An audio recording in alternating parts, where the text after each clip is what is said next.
Hello guys, आप सभी का स्वागत है बीपीएससी की दुनिया में। आज मैं फिर से स्टार्ट करूंगी घटना चक्र भारत छोड़ो आंदोलन का पार्ट थर्ड। इससे पहले मैंने बहुत सारे वीडियो, इसके भी मैंने 2 पार्ट शेयर कर चुके, पार्ट 1 और पार्ट 2, और आज मैं स्टार्ट करी पार्ट 3।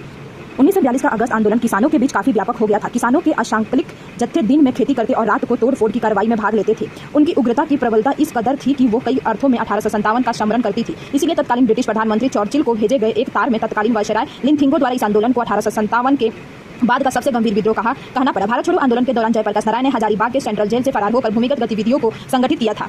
योगेंद्र शुक्ल जयप्रकाश नारायण के साथ ही 19 नवंबर 1942 को हजारीबाग जेल से भागे, किंतु मुजफ्फरपुर में गिरफ्तार कर लिए गए तथा पटना लाए गए। भारत छोड़ो आंदोलन 1942 के दौरान बंबई में कांग्रेस सम्मेलन को संबोधित करते हुए गांधी जी ने जो भाषण दिया था उसके बारे में पटाभी सीतारमैया ने कहा था कि वास्तव में गांधी जी उस दिन अवतार एवं पैगंबर की प्रेरक शक्ति से प्रेरित होकर भाषण दे रहे थे। राष्ट्रीय स्वयंसेवक संघ 1942 के भारत छोड़ो आंदोलन से पृथक रहा। वर्ष 1940 से लेकर विदेश सत्ता के 1947 में समाप्त होने तक के किसी भी राष्ट्रीय आंदोलन में संघ की कोई भूमिका नहीं थी। अरुणा शासफ अली प्रसिद्ध भारतीय स्वतंत्रता सेनानी थी। उन्होंने वर्ष 1942 में भारत छोड़ो आंदोलन के दौरान बंबई के ग्वालियर टैंक मैदान में कांग्रेस का झंडा फहराने के लिए हमेशा याद किया जाता है।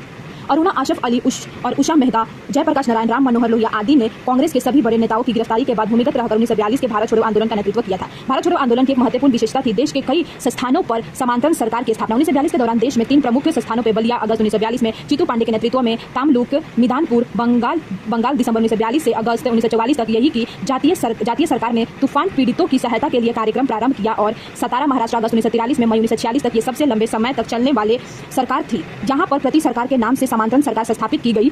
इसके प्रमुख नेता वाई चाहन एवं नाना पाटिल थे। इसके अतिरिक्त उड़ीसा के तलचर में भी कुछ समय तक समांतर सरकार रही थी, और बीमारी के आधार पर गांधी जी को 6 मई 1944 को रिहा कर दिया गया। और विंस्टन चर्चिल ने गांधी जी के रिहाई के संबंध में कहा कि जब हम हर जगह जीत रहे हैं तो ऐसे वक्त में हम एक कमबख्त बूढ़े के समान कैसे झुक सकते हैं जो हमेशा हमारा दुश्मन रहा है। तो देख सकते हैं ये मेरा टॉपिक कंप्लीट हुआ। इससे रिलेटेड आप देख सकते हैं कितने सारे क्वेश्चंस, और इसके बारे में व्याख्या भी है। पहला क्वेश्चन ये है कि 6 जुलाई 1942 को प्रथम में महात्मा गांधी जी ने कांग्रेस की कार्यकारी समिति में अपने भारत छोड़ो आंदोलन की चर्चा की, तब उस समिति के अध्यक्ष कौन थे? मौलाना अब्दुल कलाम आजाद थे। और उसके बारे में डिटेल है। ये बुक हमारे बहुत ज़्यादा हेल्पफुल है। ये हर साल पूछा गया क्वेश्चन, जैसे कि देख सकते हैं 43 बीपीएससी प्री में पूछा गया था, यहाँ पे जैसे 48 to 52 बीपीएससी प्री में पूछा गया 2008 में कि भारत छोड़ो आंदोलन कब प्रारंभ हुआ था। तो बता सकते हैं भारत छोड़ो आंदोलन 9 अगस्त 1942 को प्रारंभ हुआ था। अगर आपको अच्छा लगे तो लाइक, शेयर एंड सब्सक्राइब कीजिएगा। Thanks for watching.